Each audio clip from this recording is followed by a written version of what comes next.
Halo semuanya, selamat datang di channel Beresin Tugas. Pada kesempatan kali ini aku akan membahas terkait skripsi, mulai dari tips memilih topik, cara menyusun bab, sampai trik supaya skripsi kamu cepat selesai dan lancar. Yuk simak videonya sampai selesai. Langkah pertama, memilih topik skripsi. Pilih topik yang menarik dan relevan. Pastikan topik yang kamu pilih sesuai dengan minat dan bidang studi kamu. Pilih topik yang memiliki kontribusi ilmiah dan relevansi dengan kondisi terkini. Contoh, jika kamu kuliah di bidang ekonomi, prodi manajemen, kamu bisa tentukan tema seperti analisis hubungan antara kepuasan kerja dan turnover intention, ataupun pengaruh gaya kepemimpinan terhadap motivasi kerja karyawan, dan lain sebagainya. Langkah kedua, menyusun proposal skripsi. Proposal adalah rencana awal penelitian yang harus disetujui oleh dosen pembimbing. Berikut adalah komponen utama dalam proposal skripsi, meliputi judul skripsi, buat judul yang jelas dan spesifik, latar belakang, jelaskan alasan mengapa topik tersebut penting untuk diteliti. Rumusan masalah, tuliskan masalah yang ingin kamu teliti. Tujuan penelitian, tentukan tujuan yang ingin dicapai melalui penelitian ini. Berikutnya, metodologi penelitian. Pilih metode yang akan digunakan, apakah kualitatif, kuantitatif, atau campuran. Berikutnya, kerangka teori. Tulis teori-teori atau konsep yang relevan dengan topik skripsi kamu. Berikutnya ada tinjauan pustaka. Kaji semua penelitian atau literatur yang relevan dengan topik. Yang terakhir, sumber data. Jelaskan sumber data yang akan digunakan dalam penelitian. Langkah ketiga, menyusun kerangka pemikiran atau kerangka berpikir. Kerangka pemikiran adalah konsep-konsep ataupun teori-teori yang akan mendasari penelitian kamu. Biasanya terdiri dari yang pertama, hipotesis jika ada, pernyataan yang akan diuji dalam sebuah penelitian. Yang kedua, variabel penelitian. Tentukan variabel apa yang akan diteliti dan cara mengukurnya.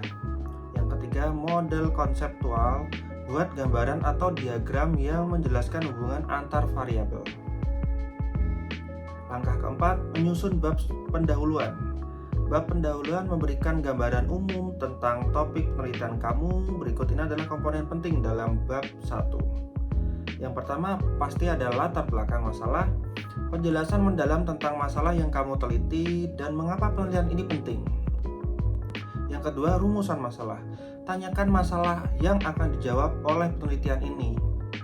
Yang ketiga, tujuan penelitian. Jelaskan tujuan yang ingin dicapai. Yang keempat, manfaat penelitian. Apa kontribusi penelitian kamu bagi dunia akademik, industri, ataupun di masyarakat? Kelima, metode penelitian, ringkasan tentang metode yang digunakan. Yang terakhir, sistematika penulisan, gambaran umum tentang isi skripsi yang akan ditulis. Langkah kelima, menyusun bab 2 atau tinjauan pustaka. Tinjauan pustaka berisi review atau tinjauan terhadap teori, literatur, atau penelitian terdahulu yang relevan dengan topik penelitian kamu. Tinjauan pustaka akan membantu kamu mendalamkan pemahaman dan membuktikan pentingnya topik yang kamu pilih. Cara menulis seperti jelaskan teori yang mendasari penelitian kamu, serta penelitian-penelitian terdahulu yang relevan tentang topik apa yang ingin kamu bahas. Tahap keenam, menyusun bab 3 atau metodologi penelitian. Jenis penelitian. Jelaskan apakah penelitian kamu bersifat kualitatif, kuantitatif, atau menggunakan metode campuran. Yang berikutnya, desain penelitian. Jelaskan bagaimana penelitian ini dirancang dan dilakukan. Misalnya eksperimenkah, surveikah, studi kasuskah, atau yang lainnya. Yang berikutnya ada populasi dan sampel. Tentukan siapa yang akan menjadi subjek penelitian kamu dan bagaimana cara pengambilan sampelnya. Berikutnya, teknik pengumpulan data. Jelaskan teknik yang digunakan untuk mengumpulkan data, misalnya wawancara, kuesioner, ataupun observasi. Berikutnya, instrumen penelitian. Sebutkan alat atau instrumen yang digunakan dalam penelitian kamu. Yang terakhir, teknik analisis data. Jelaskan bagaimana data akan dianalisis, misalnya analisis statistik ataupun analisis kualitatif.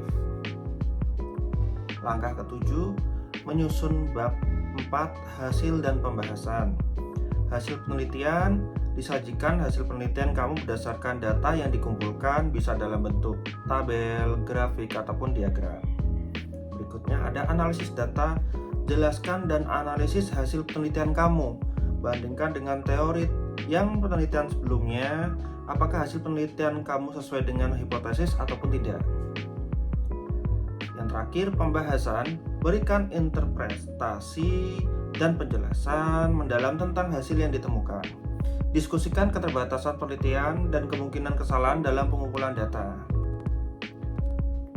Tahap ke-8, menyusun bab 5, kesimpulan dan saran. Kesimpulan, ringkasan hasil utama dari penelitian dan jawab pertanyaan penelitian yang telah dirumuskan di awal. Berikutnya ada saran, berikan rekomendasi untuk penelitian lebih lanjut atau aplikasi praktis dari hasil penelitian kamu. Berikutnya, keterbatasan penelitian. Jelaskan keterbatasan penelitian yang dilakukan. Apakah itu dari sisi waktu, data, ataupun metodologi? Tahap 9, menyusun daftar pustaka. Buat daftar pustaka berdasarkan sumber-sumber yang digunakan dalam sebuah penelitian. Gunakan format citasi yang sesuai dengan pedoman universitas atau gaya penulisan yang disarankan. Misalnya APA atau MLA atau Chicago, itu yang biasanya dipakai. Tahap 10, menyusun lampiran. Lampiran jika ada data atau dokumen pendukung, misalnya kuesioner, wawancara, data statistik, masukkan dalam lampiran di akhir skripsi. Langkah 11, revisi dan penyempurnaan. Revisi skripsi. Setelah selesai menulis, lakukan revisi untuk memperbaiki kesalahan ketik, struktur kalimat, dan alur logika. Baca ulang, pastikan skripsi kamu mudah dipahami dan tidak ada bagian yang terlewat. Yang terakhir pastinya cek plagiarisme. Gunakan alat pengecekan plagiarisme untuk memastikan bahwa skripsi kamu bebas dari plagiarisme. Tahap 12, persiapkan ujian skripsi.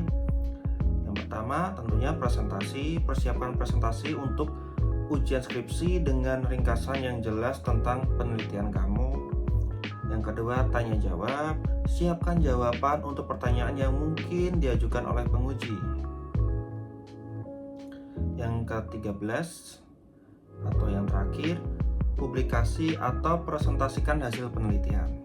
Setelah lulus ujian skripsi, kamu bisa mempertimbangkan untuk mempublikasikan hasil penelitian kamu di jurnal akademik ataupun konferensi ilmiah. Terima kasih sudah menonton video ini sampai akhir. Ditunggu tips and trik dari Beresin Tugas. See you.